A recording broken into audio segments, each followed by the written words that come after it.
Welcome to the Project Bring Me Life podcast, talking about the spiritual awakening, metaphysics, and holistic health with artists, musicians, guides, writers, healers, and supporters. So please join us. Wake up and shine on. Greetings, everyone. Welcome to the Project Bring Me Life podcast. We are coming to you from the Appalachian Mountains at Shine Time Studios, where it's shine time all day.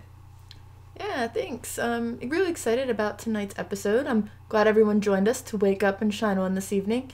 We're interviewing an amazing guest. This is his third time on Project Bring Me to Life.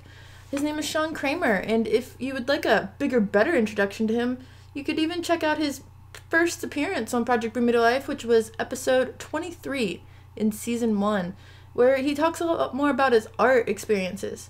But in this episode, we're gonna cover his monk experience, and boy did he have quite the life. Yeah, he was a monk for around 20 years, and just some of the experiences that he had in this monastery and the monk community were incredible and fascinating, absolutely fascinating. Yeah, so definitely enjoy this episode and join us in the chat room if you're watching and not in the chat room, and have a great evening. I hope you enjoy this interview. Yeah, so make sure you tweet at PBM2L and subscribe at projectbringmelife.com for a chance to win the giveaway. Enjoy the show.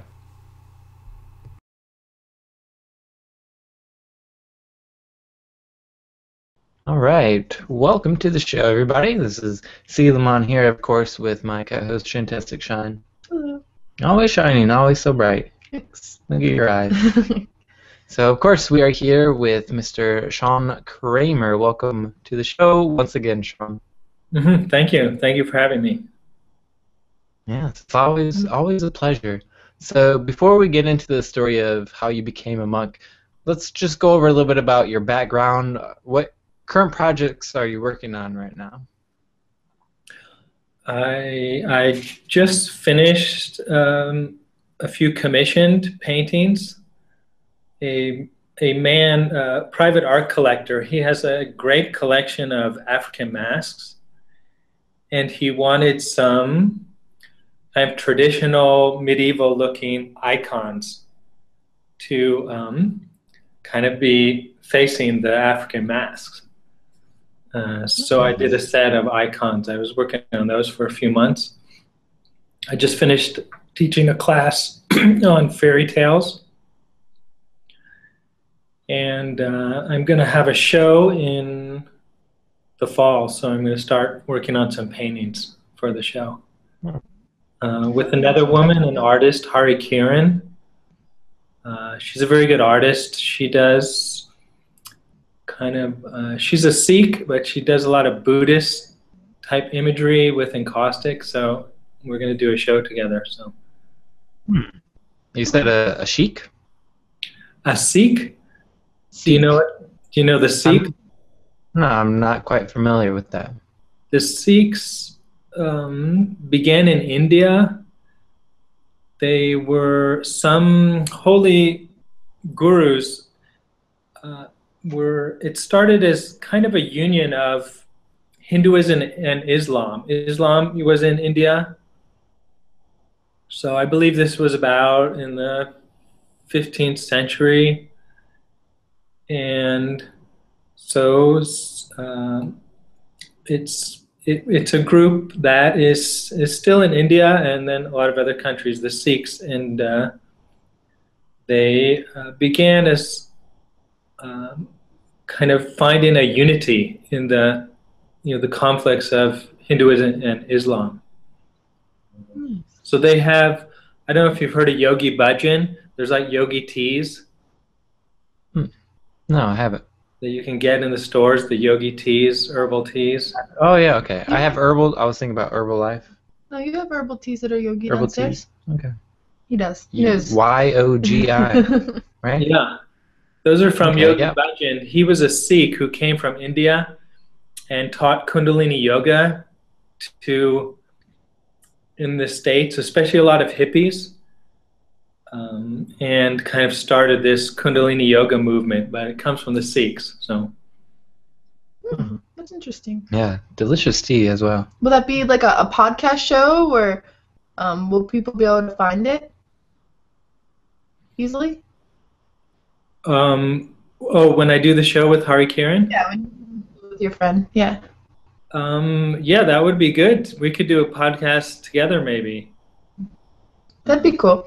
She's a great artist and yoga teacher, and yeah. Really? It sounded like you were going to say something. No, I was asking, like, how is that? Like, are you going to do like a show, like a gallery show? Is that what you mean? Yes. Okay. I wasn't sure if you meant like you guys were going to do a show, like a podcast or something. It was a little bit off there.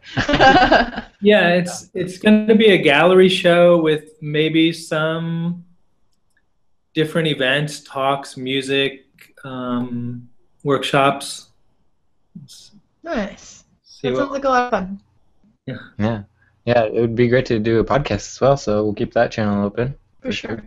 Yeah.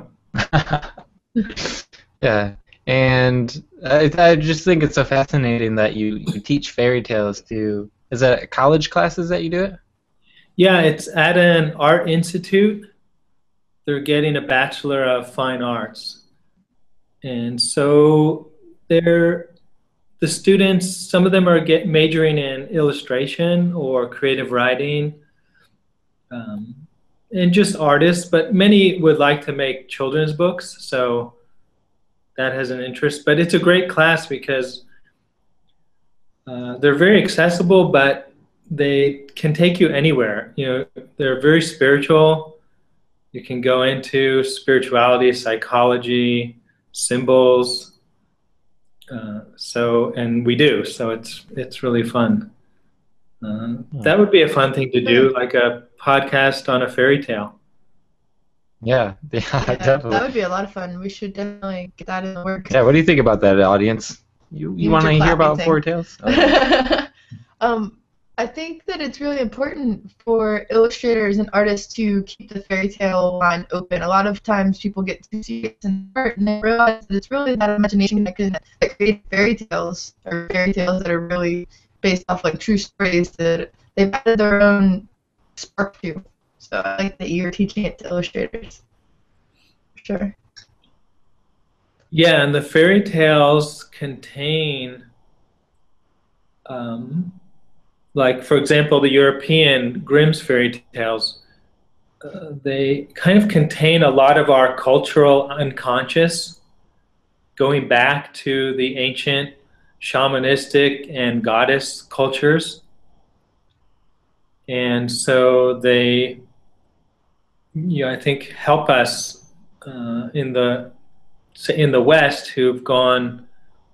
A lot of things that we've forgotten and are bringing back in now, but have been part of our experience and consciousness. The fairy tales have kind of retained them in symbols that are kind of a deeper relationship with the natural world and the spirits of nature. Yeah, I would love to do a podcast on that.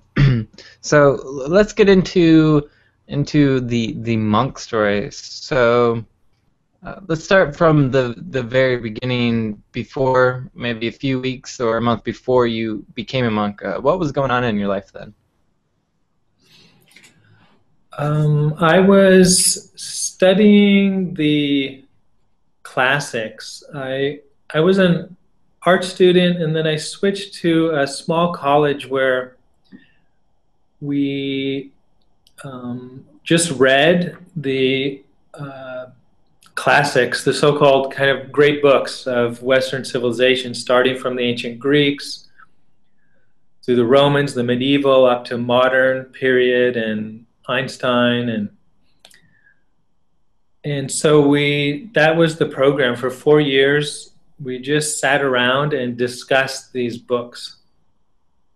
They said there were no teachers, the books were our teachers, and we just sat around and had discussions. So, but we also, there were some retreats there. Like, we would have times where you could go on retreat, So I did some silent retreats while I was there, and that had a big impact on me. I thought I would like to just live like that, like just stay on this silent retreat for the rest of my life.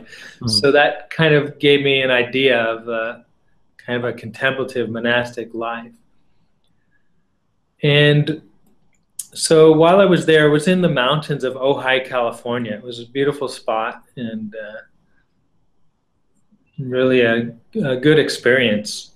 People who there were about 20 students in my graduating class. So everyone knew each other and just was there to discuss and think about life and questions. So then this monk came and visited the school, and he was from Europe, from Portugal, from a community that had the idea. It started with a woman who, I could tell you more about her, but this priest came. The idea was they wanted to form a community, a spiritual community that was made of humans and angels together. So he visited when I was at school, and I was just struck by him and this idea. So I wrote to him in Portugal, and that led to after I graduated, I went with a friend and we went traveling around Europe, and I ended up in Portugal and stayed with that community. So that was my entrance, kind of my way in. It's very interesting. So a monk came and visited your class, and then from there you went on a trip to visit this community that they were all talking about, and then you just... Was it the same, the angel mixed with the different spiritual people community, or was it just the community that you joined? I'm confused. Oh, can you say the question again? You mentioned that the monk talked about a community with the angels mixed with, I guess, humans. Is that what you were saying? And Yes. You went to visit that community, or did he just talk about they were trying to create this community? That was the community that he was from, and so they had their main, where they started, and their main monastic community was in Austria, but they also had a place in Portugal. So he was from the community in Portugal. So that was the community that that he was from, and that I went. So I got a ticket to travel to Europe. I traveled around Europe for some months, first of all, and ended up there. I just took a backpack and... How did your trip across Europe go for you? Did you meet a lot of cool people? Did you really miss home? How did that feel to just experience that and then end up in like a monk's community?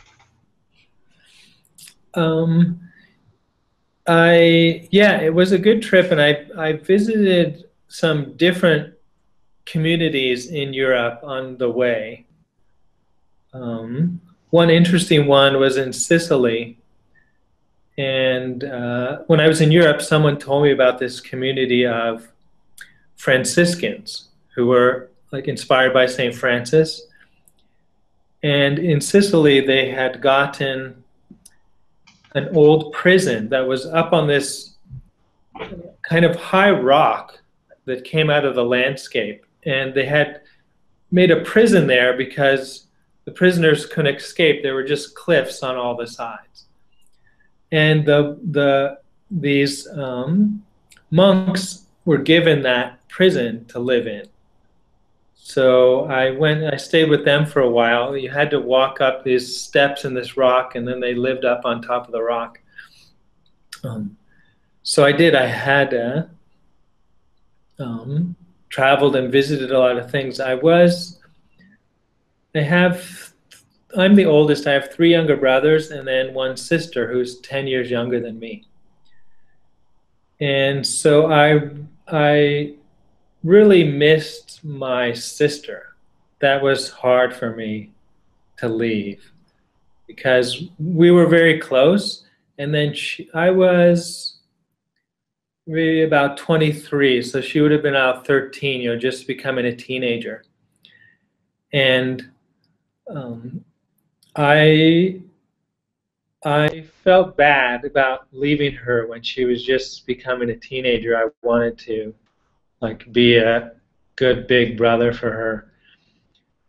And she didn't quite understand. I remember I left and she was looking out the window, and then she was asking my mom, why does he have to go? And one time she called me on the phone, and we used to take these music books with piano music and words, and we would make up our own music but sing the words and kind of make up our own songs but with the words. And so she started to sing it on the phone.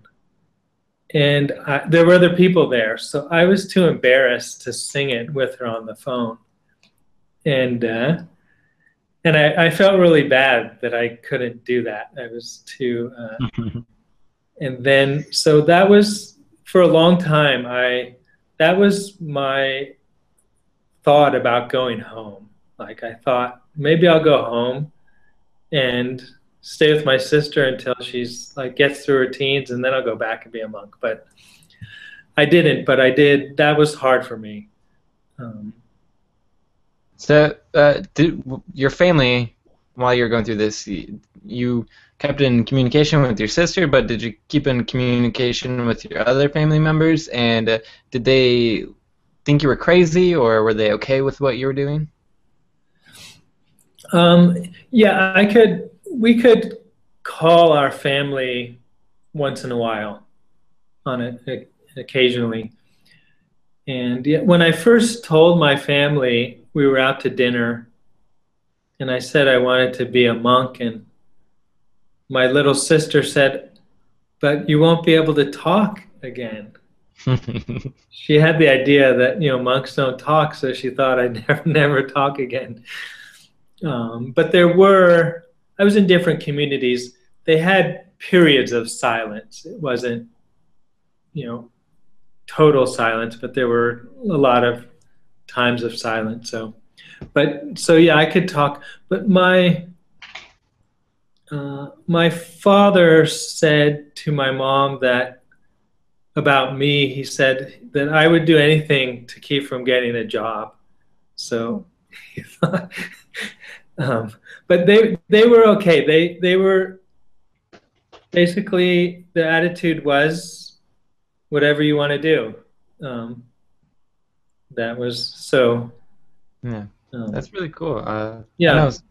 I know a lot of people who are, some of their moms or their dads will see them doing something unconventional, and even if they're making money, they'll still be saying, you need to get a real job, and just it's just something that happens in this world where people think if you're not doing something that everybody else is doing, you're not doing a job. Or I'm almost to the point where I feel like if they think you're not stuck doing something that they see as a job, they get upset about it. Or if they think you're happy, they think you're playing, and that's not technically a job. And I think that's crazy. You can be happy and you can be dedicated to something spiritually and it still be a job.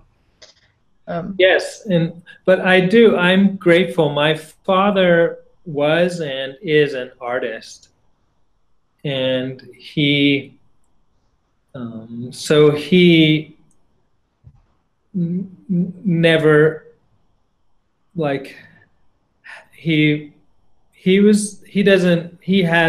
he's a very creative person, and was never driven himself to be part of the corporate world or anything. So that's good. Yeah, that was and has been very good. My parents, they weren't hippies, but when I was born in '63, it was in San Francisco, and when I was just born, they lived right near Haight-Ashbury in the '60s. My dad was an artist, and he became an art teacher. Hmm. And then when he retired, he um, actually got back into doing more art. So his house now is just full of he paints and he makes puppets and mobiles. So the house is just full of these hanging strange puppets and cutouts, and he doesn't exhibit, he just puts them all over the house. That's neat. Maybe we need to interview your dad sometime. Yeah, you really should. He knew Buckminster Fuller. There's a nice picture of my dad and Buckminster Fuller and me when I was little. Do you know Buckminster Fuller? Yeah, I've heard many good things about him. Specifically, he did the Spaceship Earth. Was that at Disney? Hmm. I don't know. He designed geodesic domes. Yeah, he was a very enlightened, brilliant person. I mean, he designed pretty much kind of self-supporting little living house units for people that could be kind of get their own energy, and I mean, he has great designs and ideas that are available but aren't being used because they don't make money for people. Like, Nice. That's but, kind of sad though at the same time because to have such great ideas and them not get used, it's kind of like the Nikola Tesla ideas Nikola where Tesla. yeah, where there's like all these amazing things that could be helping the world, but if they're not making money from them, then they're not being shown. yeah, but they're there, and I think they're there for us to use, and it's coming more and more. Yeah. Slowly. Yeah, that is something that I would like to do a podcast on also, is just self-sustaining or free energy devices. Yeah. So we're just going to take a short break, and then we'll be right back, and we'll get more of the story of Sean Kramer becoming a monk. So we'll be right back. The PBM2L podcast will return shortly after a brief message from our sponsors. Hey guys, Shantastic Shine here. Do you have any aches or pains, damage from an accident, or maybe just a bad case of nerves? Have you ever looked into crystal energy therapy? If you take a moment to check out my personal website, you'll find an assortment of items all made with Reiki healing energy. They've also been charged and cleansed by the full moon or candlelight. I also make custom crystal prescription pieces to aid personal selection of aches, pains, and other desires. There are crystals ranging from back pain to heartache, pregnancy, and even protection or abundance.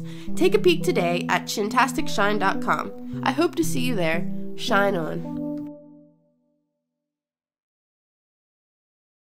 Nick Meter's mission is to liberate and empower people. Nick is a holistic facilitator, intuitive coach, and author. He leads healing and self-development with focus on communication and awareness. Visit his website for more information about private sessions, workshops, and more at ndmeter.wordpress.com. Use the promo code PBM2L for a free 30-minute DreamWorks session.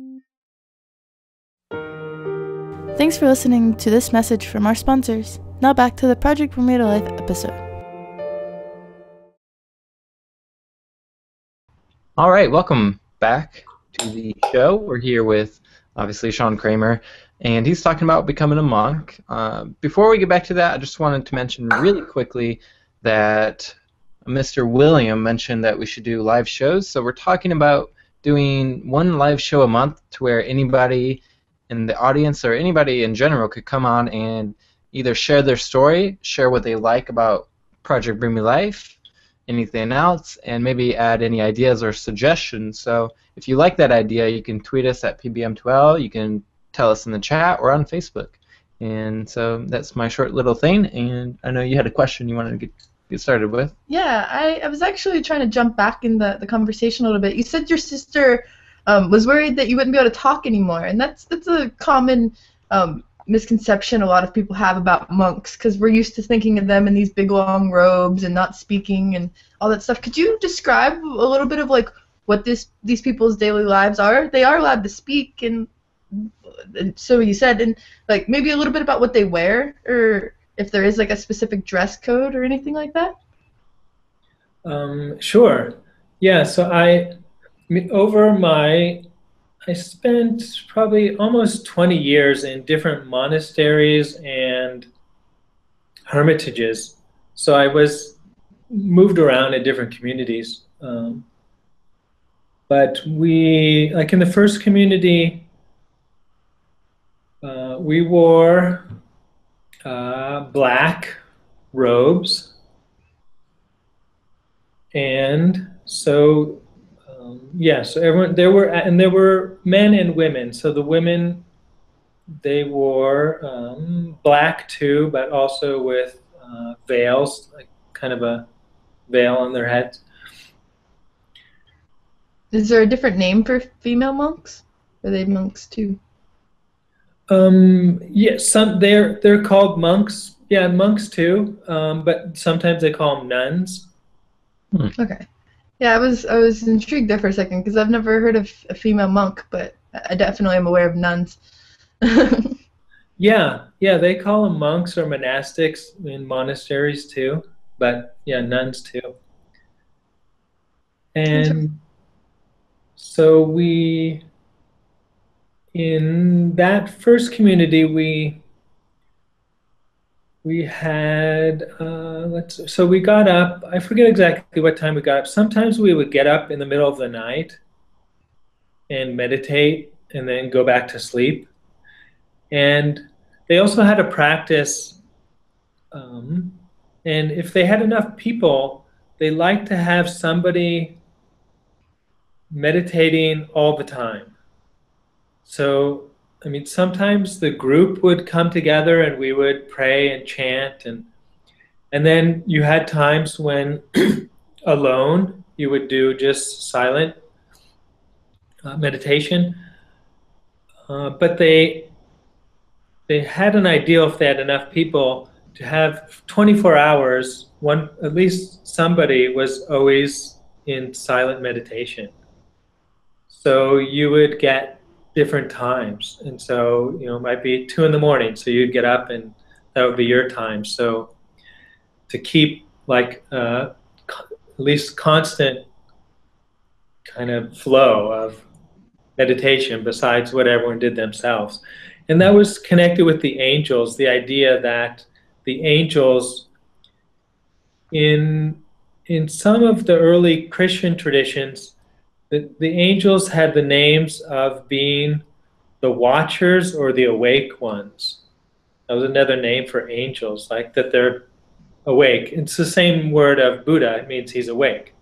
But the angels were like awake. And so that was kind of the idea with the angels, that at least some person or some people would always be in prayer with the angels for all the time. And that's actually a good practice. And I didn't actually, since then, I used to sleep all through the night, and then I just started, even when we didn't do that, I would wake up, and I still pretty much do that. And some people feel bad about that, but actually in a lot of cultures it was considered just normal that everyone would wake up and you just spend some time meditating and then fall back asleep. Yeah, I know some nights throughout the day throughout some of the nights I'll wake up 3 or 4 times, and I know Nick Monlicki was saying that one of some famous artists would only sleep for about 2 to 4 hours at a time, and that was during his most productive years. Yeah, I tried that once while I was in college. I remember reading this book about this man who was living with the wolves, and he found the wolves just slept, in these little short sections. So he actually developed that pattern. So I thought that sounds great. I tried it, but I couldn't really keep it up. It didn't work for me. I thought if I could just sleep like for 15 minutes or half hour, kind of here and there. I feel like I tried it in high school, or did it through my whole high school career. It gets exhausting after a couple of days because it's just, if everyone did it, I think we would be okay and we'd get a lot more done as just humanity in a whole. But with not everyone on that cycle, it makes it really hard because people don't understand, why are they sleeping for an hour? Like, it didn't click for a lot of people, and then the schedule would get screwed up. And once the schedule got screwed up, then you're just done or exhausted or drained. Yeah, it has its use. So we had, and then there was a schedule, a regular schedule through the day. So we would begin with prayer and meditation in the morning for about 3 hours of prayer and meditation together alone. And then have a morning, you might have a task or a job or sometimes a class or something. And then there'd be another time of prayer in the middle of the day together. And the afternoon was usually working.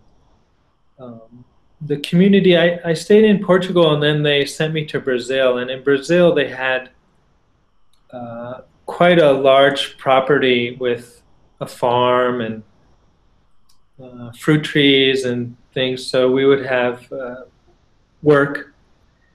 And then in the evening, there would be more prayer, something to eat, and usually a gathering. And we'd read a spiritual text and discuss it together, and then have some more prayer and then go to sleep. And those who were getting up would get up and do their meditation at night. Sounds really, really, well, just having a discipline is something that could be very important to someone's path. And it seems like the monk tradition or the monk community is really serious about connecting with God and angels. I didn't have any idea that the monks would focus on angels. Yeah, that was what attracted me to that community, that they had that special emphasis. And I'm grateful for the years of the kind of discipline and spiritual formation I got. And also we had in that first community a practice of, in the evening, we all had a spiritual guide. We called him our spiritual father, an older monk who we would go to talk to and for personal guidance. And each evening I would go and tell him basically what had gone on in my mind during the day. My thoughts, images, struggles. And that was a very good practice for me. It was often hard. Like, I didn't want to admit what I had been thinking about. I could understand that. And when I did, and he was always like very compassionate. I would think he was going to be upset or maybe throw me out of the monastery or something when I told him like things in my mind or things from my past. And it was very healing to experience that he just had just love and compassion for whatever I revealed. Even when I would say I was thinking like things about him, like that I didn't was like had bad thoughts about him, and it was just like fine, and sometimes he would just laugh, and so that was a good, kind of like a spiritual psychotherapy, like, and in the monastery with the silent, a lot of time was silence and meditation. The unconscious really starts to open up. And so it was very helpful to have someone to reveal that to, and who could just accept it, like, and not be shocked. I mean, he had been through it all himself, so you know. And then later, as I became, after many years, then I would do that for younger monks. And and then of course I realized I didn't have to be shocked because I already knew like what goes on and what I had been through. Yeah. But that was really one of the great healing things for me, because we have, until we experience that, like opening up of our deepest selves and the things we're afraid to reveal, and we experience that we're not rejected or hated, we're still loved. That's a great thing. So I was very glad I had that for actually a number of years, that practice. That's really cool. So, I mean, it's like you said, he had an idea of what was going through your mind because he had been through it, and he had that chance to be kind of like the guide that you said. How long would someone have to be a monk before they were able to be a guide for someone else? Oh, usually about around 7 years or so. Nice. Yeah. That's not that long. That's not though. I mean, You got to go through, a lot of discipline and whatnot to be able to do that. I think it's great that there's somebody in that community, because if you don't have somebody in that community that holds that space constantly, everybody seems to get on each other's nerves, and I feel it's just a human tendency, and it's important for us not to judge each other, and especially not ourselves for it. Yes, and they had another practice that was very good, and that was every few weeks in the evening, the whole community would come together, and anyone who wanted would just express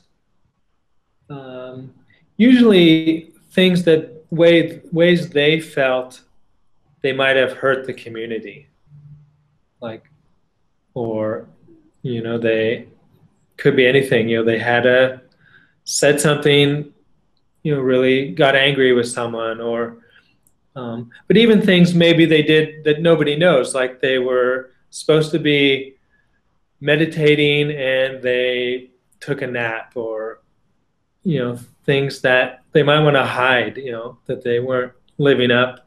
So people just opened up to the whole community, and that was a very healing thing too, because often, like, somebody would be doing things that really were bothering me, and when they came and said, expressed how those things were actually bothering themselves, like they were struggling.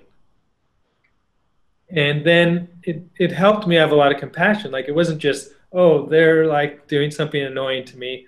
Like, they were actually struggling themselves, and they revealed that. So that was a good thing, because any human relationship has these things, but in a kind of enclosed monastic community where we didn't really have much contact outside, and we were living very close together, and pretty intense life that was kind of bringing up our unconscious stuff, and there is like it can magnify things. You know, and our psychic issues and things we haven't resolved tend in that kind of, with that a lot of meditation and silence, they don't disappear. They actually get magnified, and you have to, hopefully can do something about it. So if you can't actually share it, then it's a release, a healing thing. Yeah, and I feel like that's important in all relationships. I know I know if I'm doing something that's irritating someone, if I point it out, like you said, if they acknowledge that they know it's a problem, or they know that it's something that they need to work on, then it does give a person like a lot more compassion, or a sense of that they're aware of it. They're not trying to do it on purpose to make you upset. So that's definitely a practice I think more people should be aware of. Yes. For sure. Practice. And when I said that wasn't that long, I just meant like a lot of times, I don't know, I guess it was maybe even just me that had this misconception that you had to be in it for like decades before you could be a leader and something like that. So it's nice to know that you can dedicate like pretty much a high school career, middle school, high school career to being a monk, and then you are on the same level as being able to teach someone else or be a leader for someone else. You're not just looked down upon because you've just become a part of the community. So it's good to know. Yes. Yeah. Yeah. So what is one of the most important, or one thing that really stood out and stuck with you from your time being a monk? Oh. Yeah, I have to pick something. There's a lot of things. And can you focus that a little? Help me, maybe. I suppose one thing that's really helped you with your meditation practice. Okay. In that first community,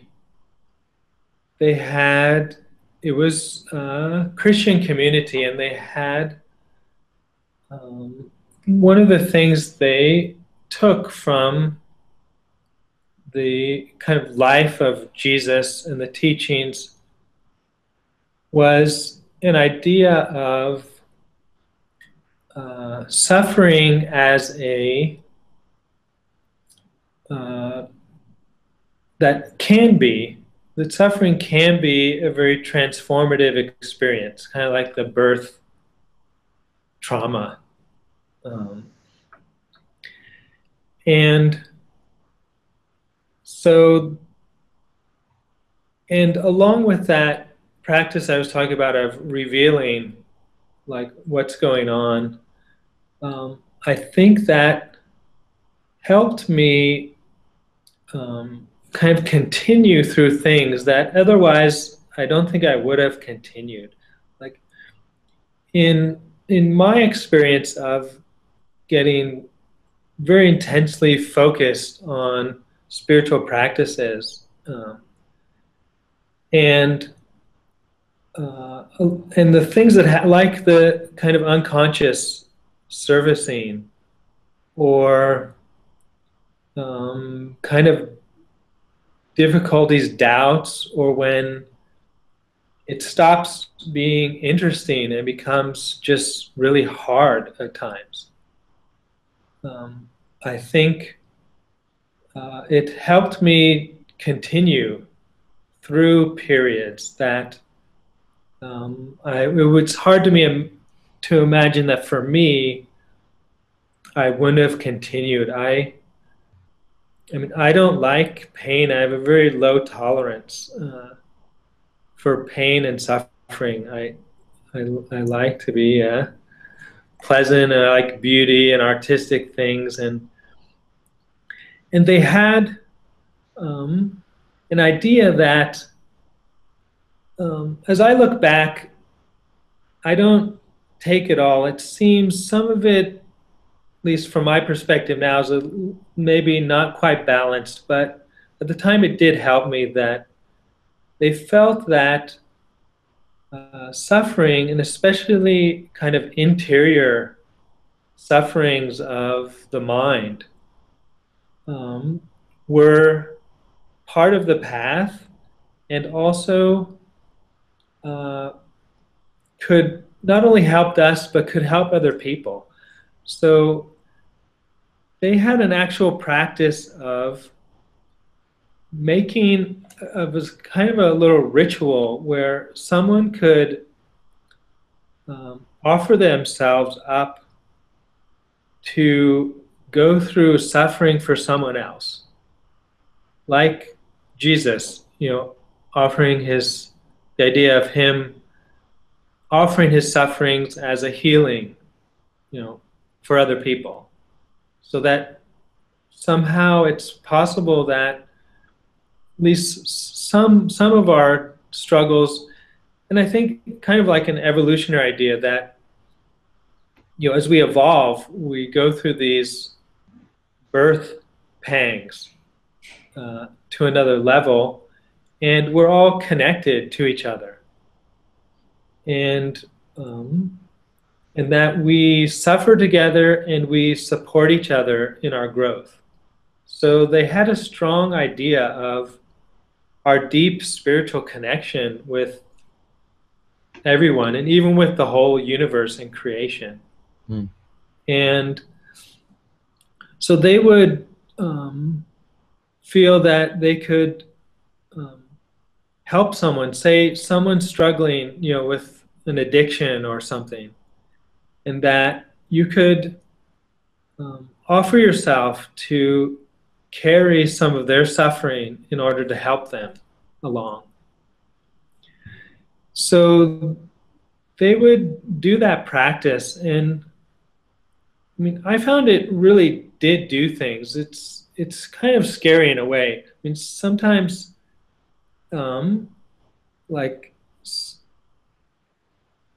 we'd say, okay, I'm willing, to suffer something like a purifying suffering that will be like a healing suffering for somebody.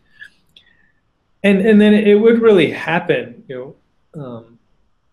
like something would happen to them? No, to you. Like I might say, I'm maybe in general, or maybe some particular person that I love who's struggling, and I would be willing to, undergo something that would help them spiritually, or maybe I'll suffer their struggles so they can have a break or something.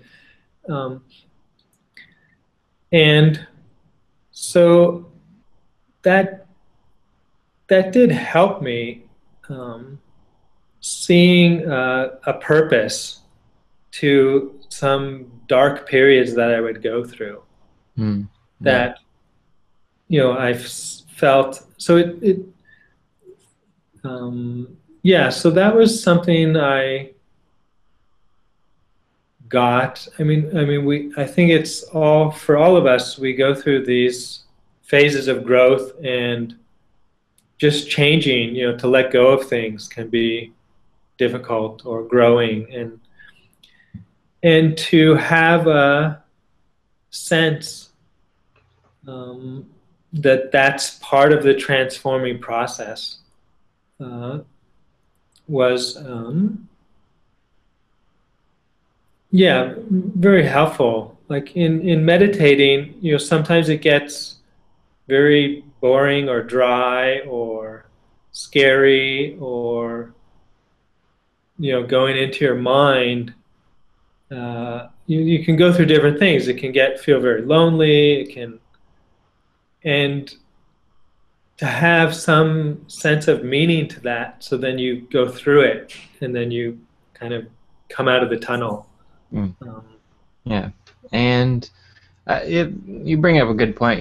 We all go through suffering, but there is a lesson with that suffering. It's important to do that. Yeah, I feel like everyone goes through different things so that they can share those experiences with each other, so that if someone's not going through the same exact thing, they can then relate to it. And while you're talking about like walking through it with other people, I just kept seeing the picture, and it's like Buddha and Gandhi and all the different spiritual leaders walking down a path together, and it's like we're all just walking each other home together and like learning through their lessons. So it's very, very awakening. Yeah, definitely. Any advice I could give anybody is just, keep an open mind, and if you are suffering, that, you will learn a lesson, but it's important not to judge yourself for that and just continue to love whatever comes up. Was there any, we appreciate having you on the podcast again, Sean Kramer. It's been great. Is there anything, is there anything that you want to end with? Oh.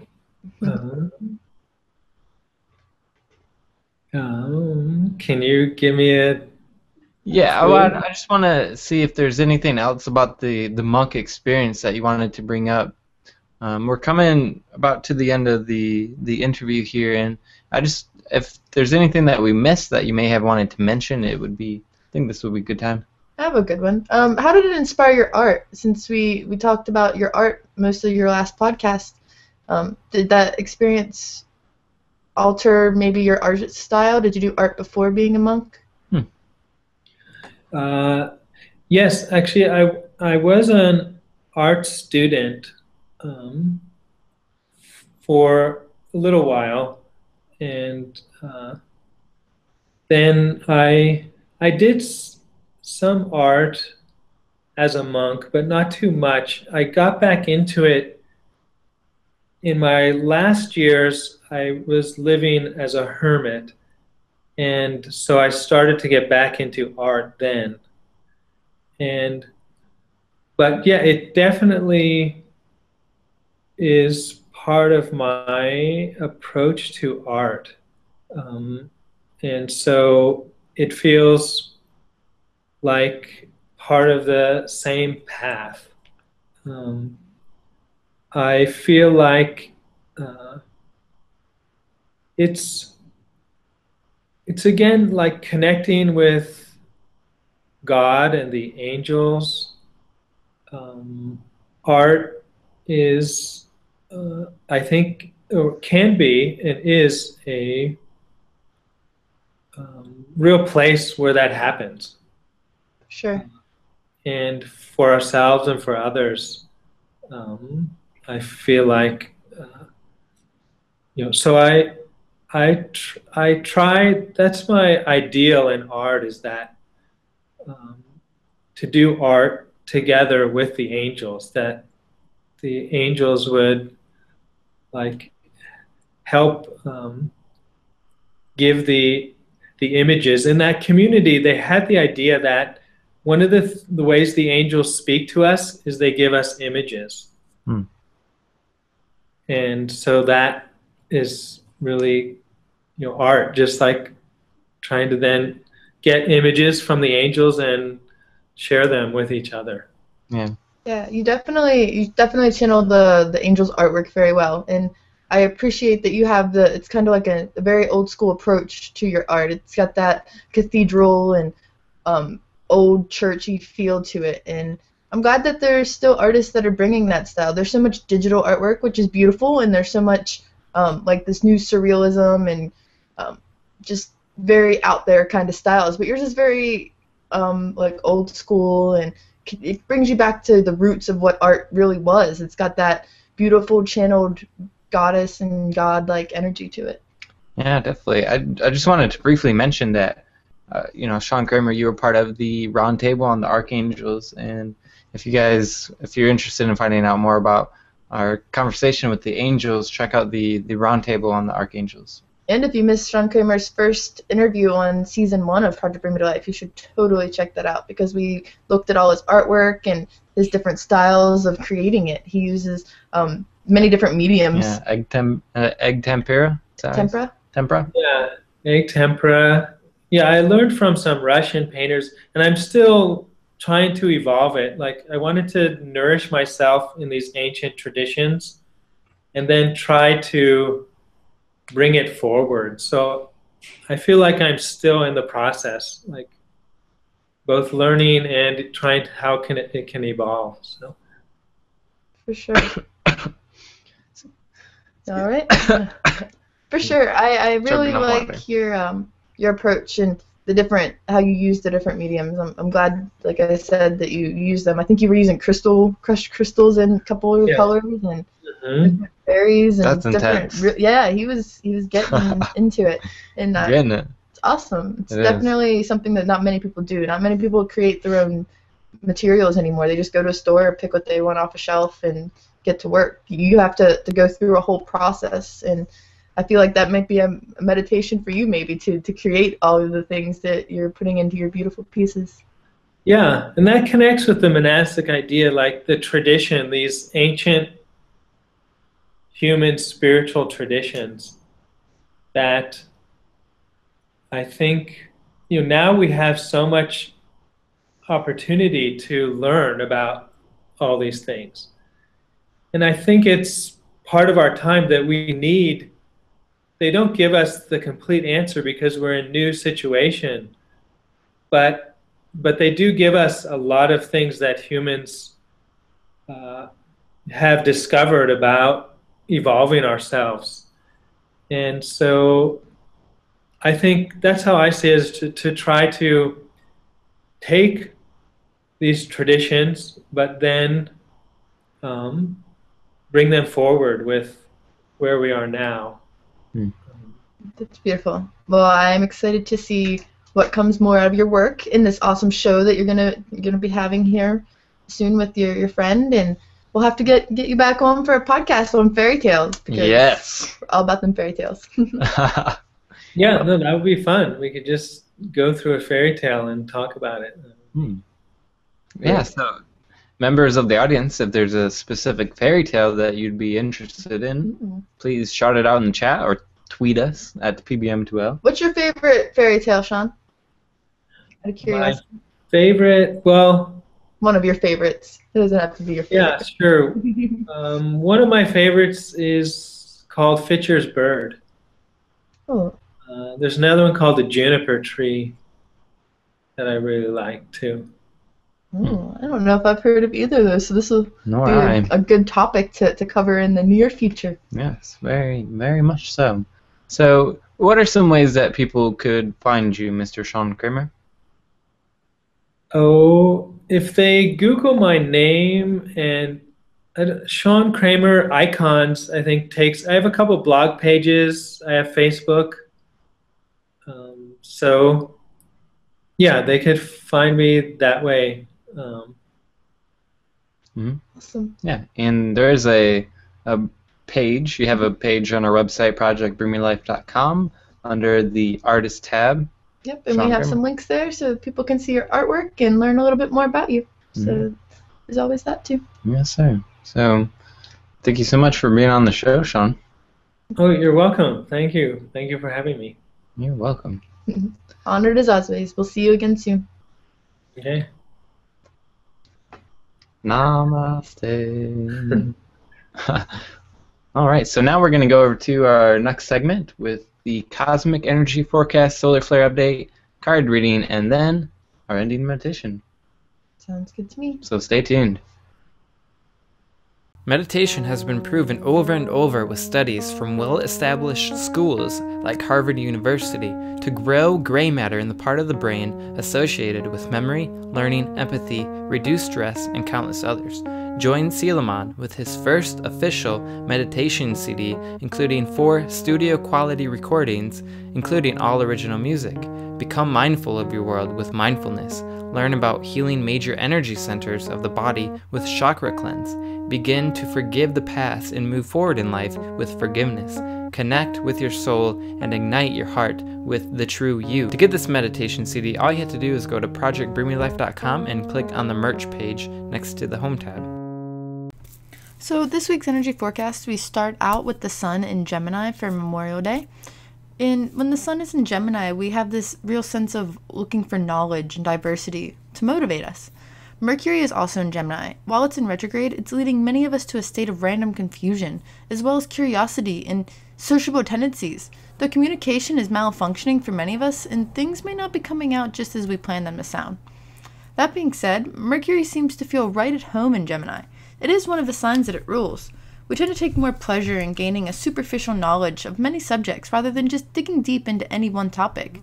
But be wary of starting any new or big projects, as we're just prone to being more distracted. With Mercury in retrograde, we also might be looking at past decisions and ideas from a new, possibly enlightened perspective. Since Mercury and the Sun both are in the sign of Gemini, they're bringing out this illumination to our thoughts.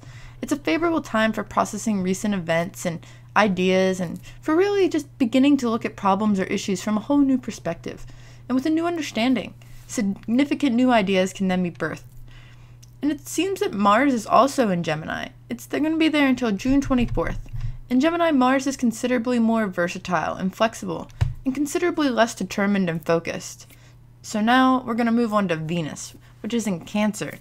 Venus itself is naturally emitting a nurturing and protective, yet cautious and fertile energy. We experience many emotional ups and downs in love under this influence, due to increased sensitivity and impressionability. In the sign of Cancer, we all kind of bring our emotions into our inner shell. Some more ups and downs are likely to rear their ugly head again this week through relationships, although healing opportunities are with us as well. Monday brings out the need to make changes and to stimulate a need for newness, but desires can be fleeting themselves. We can be a little bit more rebellious, and our judgment is slightly clouded by Mars and Neptune squaring up this week. Wednesday's Venus trine brings out a beautiful energy for connecting and reconnecting and repairing problem areas within ourselves. It's a time for expressing feelings. The Sun will also be making a semi-square with Uranus, and during this transit we feel the need for action. But if we don't know where we're headed, we might be taking a really big wrong turn. So unexpected changes in plans or events can really test our patience. I know I've personally been dealing with that lately. But we might be feeling a bit out of control. However, this energy could also stimulate us to try new approaches, and it can certainly act to cut the boredom out of our lives. This transit could offer us to drive to do something new, but just really avoid making hasty major decisions for the time being. Mercury, like I said, is in retrograde. So Mars will be squaring with Neptune, and inspiration is really coming from unusual sources. You might be getting that light bulb going off and you just don't expect it, but you're having a hard time staying focused and organized to complete those projects. So try writing them down and tackling them at a later time, because energy may be variable and your intuition is just so strong right now that it may almost seem to be faulty, but really it's not. But like I said, it's not a good time to begin a new project or relationship or anything like that. Just really focus on what you got going on already. So the moon will be shifting from Leo, as it brings out our inner child and our pridefulness, into Virgo, where it helps us gravitate to more practical activities and focusing a little bit better than we have been. The moon later in the week will also shift to Libra, where it helps us create more order in our lives and brings a better sense of focus, just maybe not so much in the way that you would expect, like cleaning or organizing, but more through solving problems with others and within ourselves. It's helping us see both sides of a situation. The moon shall shift then into Scorpio, where everything is about the intensity, whether it's passion or sorrow, happiness, sadness, desire, whatever emotion you're in, it's going to be felt very deeply on a very personal level. So try to keep yourself in good company and high spirits, as it will also help you uncover your own power and a hidden side to yourself that you may have been less likely to explore on your own. All in all, we have another roller coaster of a week in our experience here in the game of life, but hopefully you shall all remember who you are and what makes you shine through, no matter what it is you have to do. Remember that despite the cosmos, you do have the power to experience everything that you wish to, with just a little bit of motivation and concentration, even if it seems that the stars are working slightly against all of us at this time. So no worries, in a couple of weeks we're going to be having a blast, enjoying some sunshine and playtime. But now I'm going to hand it over to Selamon, who's going to give us an update on the solar flares. Hope you enjoyed this week's energy forecast. There have been 6 solar flares since our last posted update on May 19th, 2015. The most significant solar flare being this one right here. 3 sunspots, 2349, 2351, and 2353, each made a contribution. Solar flare activity has flatlined between Sunday and Monday, so not a lot of activity going on in the past few days, but expect that to amp up a little bit next coming week. This coronal hole in the central part of the sun right here is creating a solar wind, which is likely to reach Earth between May 29th and May 30th, producing some minor aurora borealis effects in the northern hemisphere of the Earth. Remember those mysterious bright spots on the dwarf planet Ceres? Well, NASA has released an official public poll to vote on what it may be. 30% of the public thinks that it is ice. 9% believes it is due to volcano. 8% a geyser. 8% a salt deposit. 6% rock. And interestingly enough, 38% believes that it could be something else. Well, perhaps extraterrestrials could be included in the other category. Either way, let us know in the comments, the chat room, or our Twitter and our Facebook. Let us know what you think. Well, that is the solar flare update for May 26th, 2015. And now we are going to go over to Shantastic Shine for her card reading. I'm going to be doing our card reading. It is with my Psychic Tarot Oracle deck by John Holland. I'm going to do a normal 3-card spread like I usually do for Project Bring Me to Life.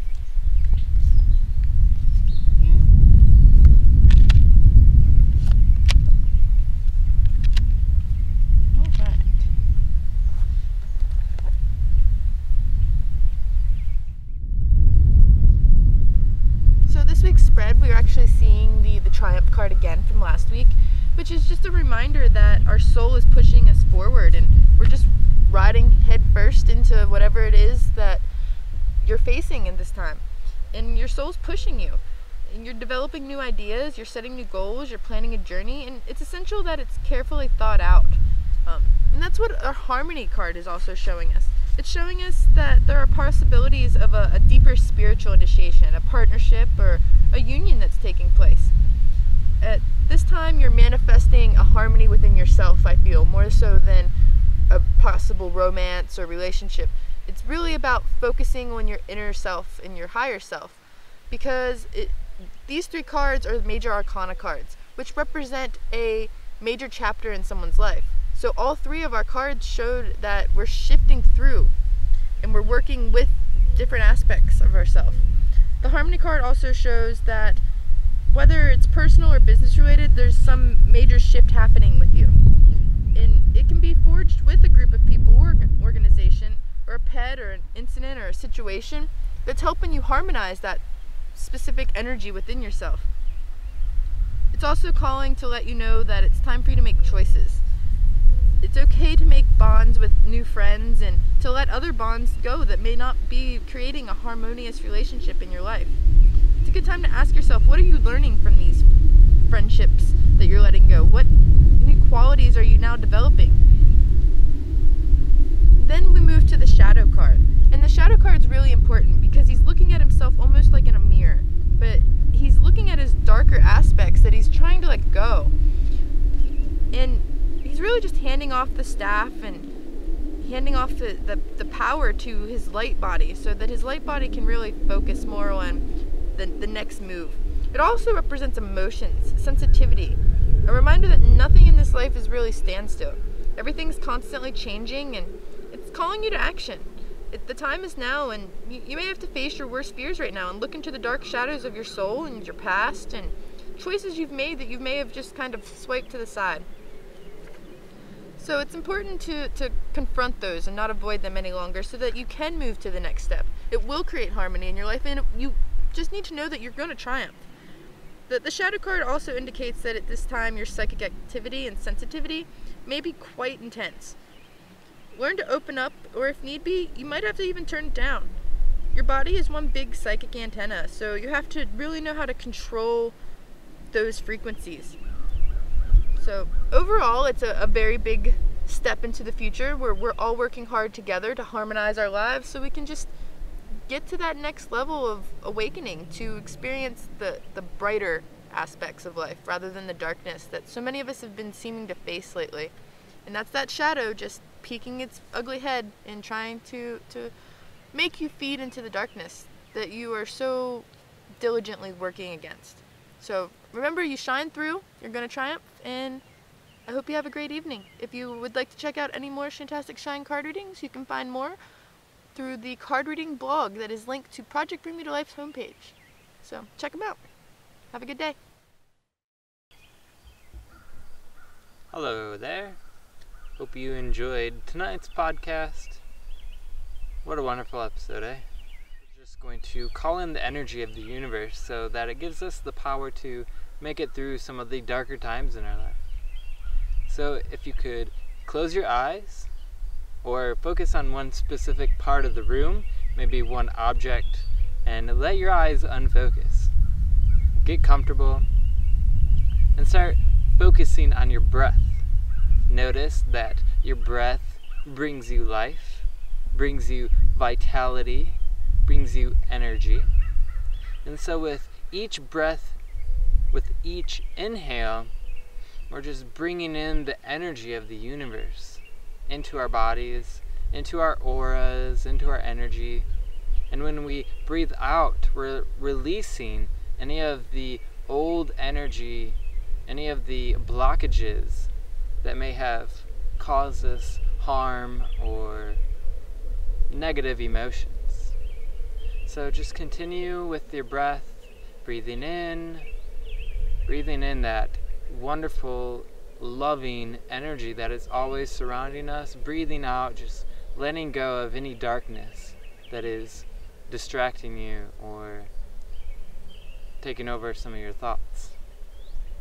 Just a few more breaths in, feeling that wonderful energy coursing through your body, breathing out, letting go of all that gross energy that no longer serves you. And now that we are nice and relaxed, we're calm, we're at peace, and just feel the universe supporting you. Feel your weight pressing down. Know that you are very grounded to this earth. Know that Mother Gaia is always supporting you and nurturing you. And know that whatever comes to you, you will make it through. So just repeat the short mantra to yourself. No matter what comes to me, I will triumph. No matter what comes to me, I will triumph. No matter what comes to me, I will triumph. Now begin to wiggle your fingers and wiggle your toes. Just come back to this reality. Whenever you're ready, open up your eyes and feel that awesome energy that is within you and surrounding you. Know that it is always there and you will make it through no matter what comes to you. Hope you all enjoy the rest of your day, the rest of your week, the rest of your year, and namaste. Hey guys, thanks for listening to Project Bring Me to Life. I hope this episode inspired you in some way. After the show, take a moment and share us on your favorite social media, be it Facebook, Twitter, YouTube. Thanks in advance. Stay awake and shine on always.